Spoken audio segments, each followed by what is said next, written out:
Tiempos de revelación.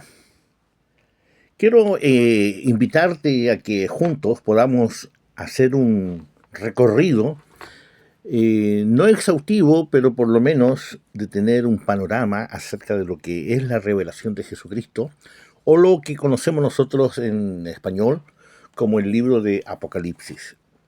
La palabra Apocalipsis significa justamente eso, revelación. Y no como de manera popular se trata de hacer creer que Apocalipsis tiene una connotación de destrucción, de aniquilación de todo y que ya no existirá nada. No, Apocalipsis significa revelación y que en un sentido más estricto significa correr el velo. Es decir, cuando Dios estipuló poner este libro en la Biblia, de que sea parte de lo que es la literatura para la iglesia, lo que quería conseguir es que su iglesia, sus hijos, los que le sirven, puedan tener un panorama, una visión acerca de los tiempos, de cómo estaban dándose en aquellos tiempos en que Apocalipsis fue escrito y cómo esto también traía una visión de futuro sobre lo que iba a venir. Entonces, podemos decir, de acuerdo incluso a capítulo 1 de Apocalipsis, si puedes leer, lo que el Padre ha querido revelar sobre los últimos tiempos, eso es lo que está aquí en el libro de Apocalipsis. Claro que en su estructura vas a encontrar, a lo menos que en el capítulo 1 podemos ver una definición de Dios, digamos la relación que hay entre el Padre y el Hijo, y de cómo el Espíritu Santo se revela en una manifestación que es diversa, ¿verdad? 7 espíritus que están ahí identificados como lo que sería el Espíritu Santo y de cómo funciona. Considerando esto, tenemos que darnos cuenta entonces que luego el capítulo 2 y 3 de Apocalipsis nos revelan de algún modo lo que estaba sucediendo con las iglesias de aquel tiempo, pero que también manifiestan lo que Dios ve en el proceso de la historia, la presencia de la iglesia, llegando al punto en que la última iglesia se llama la Odisea y que su nombre propio significa un pueblo con fuerza, ¿verdad?, humana, es decir, un pueblo que se autogestiona y que no necesita de Dios. Por eso que el llamado de Apocalipsis 3:20 es: he aquí yo estoy a la puerta y llamo. Jesús le está hablando a la iglesia, no al mundo. ¿Ya? Si alguno oye mi voz y abre la puerta, yo entraré a él y cenaré con él y él conmigo. Es decir, va a llegar un momento en la historia y que se condice con Mateo capítulo 24, donde dice que en los últimos tiempos el amor de muchos se enfriará. Y eso es lo que pasa con la descripción de esa iglesia de la Odisea, una iglesia que se ampara más en sus recursos financieros, económicos, del oro, y que Jesús termina diciéndolo: pero lo que debes saber es que tú eres en realidad un desventurado, le dice a la iglesia. ¿Ya? Es decir, puedes tener todo, te dices que eres rico, pero en realidad no lo eres, porque puedes tener todo el oro del mundo, pero no me tienes a mí. Y entonces le dice: estoy a tu puerta y llamo. Si abres la puerta, yo entraré, cenaré contigo y tú cenarás conmigo.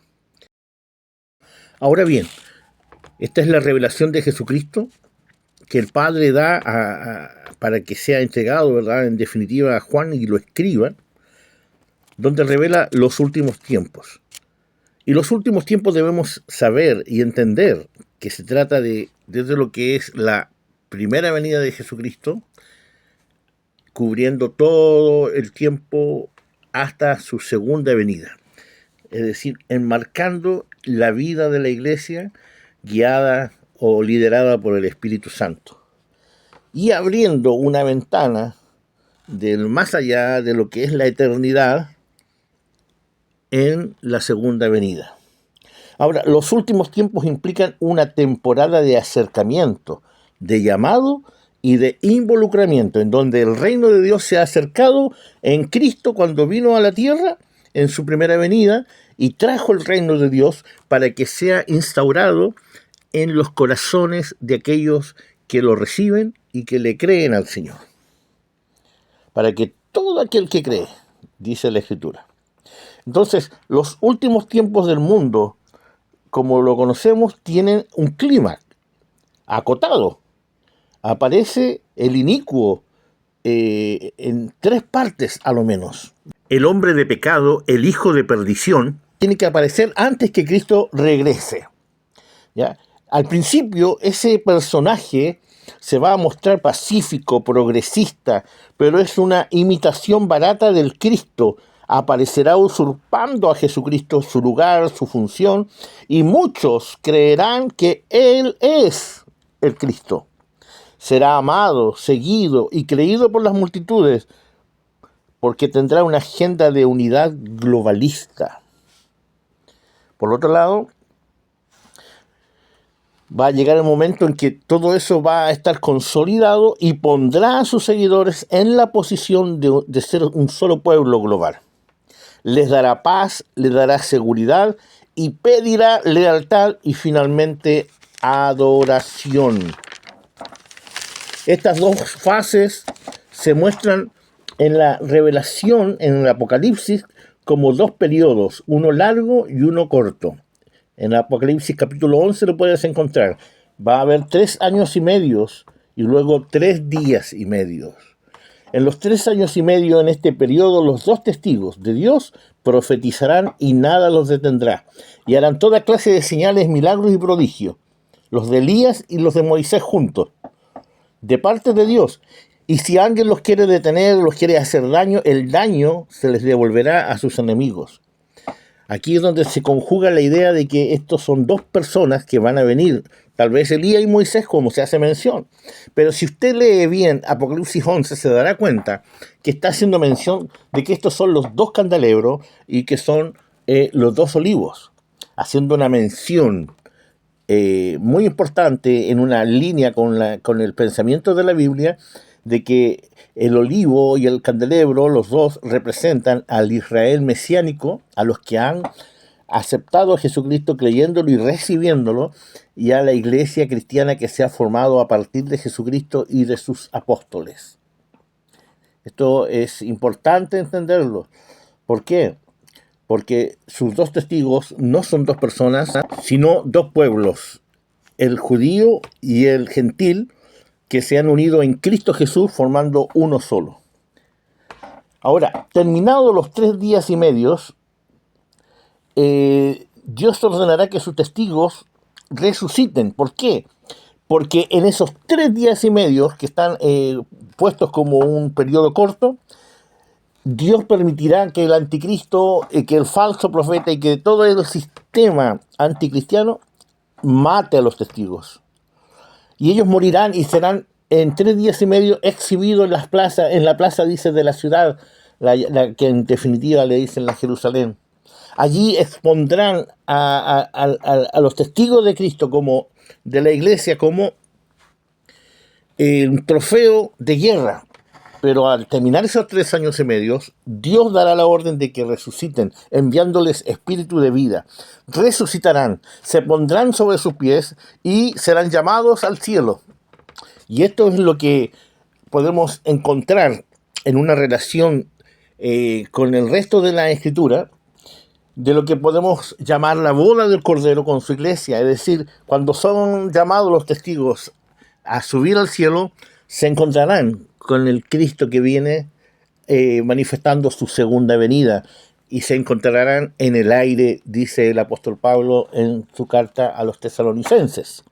Segundo, el regreso consumado de Jesucristo a la tierra con sus santos se estará desarrollando en este periodo, y si usted lee Apocalipsis 11 se dará cuenta que luego sonará la séptima trompeta y se declarará que los reinos de este mundo han venido a ser de Dios y de su Cristo. Y tercero, se estará dando la inauguración del reino o gobierno milenial de Jesucristo sobre la tierra, que preparará la culminación final de la instauración del reino eterno de Dios que viene del cielo a la tierra, manifestado en la nueva Jerusalén que descenderá del cielo. Es una revelación tal vez un poquito fuerte y distinta a la que estamos acostumbrados a escuchar o hablar de ella. Pero yo me remito a la Escritura. Y usted tiene que revisar las Escrituras y tiene que poder pedir al Espíritu Santo que le haga entender por fe todo lo que se refiere a su agenda, la agenda celestial, ¿ya?, que es por sobre la agenda humana. Seguramente usted puede entender de que existen señales que van marcando como los finales de los tiempos, pero no desespere, no entre en desesperación, porque nosotros somos hijos de Dios, hijos de la luz, y los que andan en la luz no viven en tinieblas. Todo el fin de todas las cosas llegará para los que viven en tinieblas, pero para los que viven en luz, la segunda venida de Cristo y su reino milenial en adelante será el comienzo de una nueva vida. Así que, si hay algo que sentir, es por todos aquellos que todavía no escuchan el mensaje. Si hay que llorar por ellos, se llorará por ellos, pero también tenemos que seguir cumpliendo lo que el Señor dice en Mateo capítulo 24, verso 14, que el fin no vendrá sino hasta que el Evangelio sea predicado en toda la nación, para testimonio de todas las naciones, y entonces, solo entonces vendrá el fin. Por lo que nuestra ocupación debe ser orar para que nuestros hijos, nuestros familiares, nuestros vecinos, nuestros amigos, nuestros compañeros se conviertan al Evangelio de Cristo. Y dos, predicarles el Evangelio de Cristo y enseñarles la cultura teocrática del reino de Dios, para que puedan tener ellos la fe suficiente para hacerse parte también de la agenda de Dios y no de la agenda del mundo. Que Dios les bendiga y los espero en próximos vídeos. Y no se olvide de suscribirse en mi canal, Fabián Sangüesa, Academia de Liderazgo Zoe.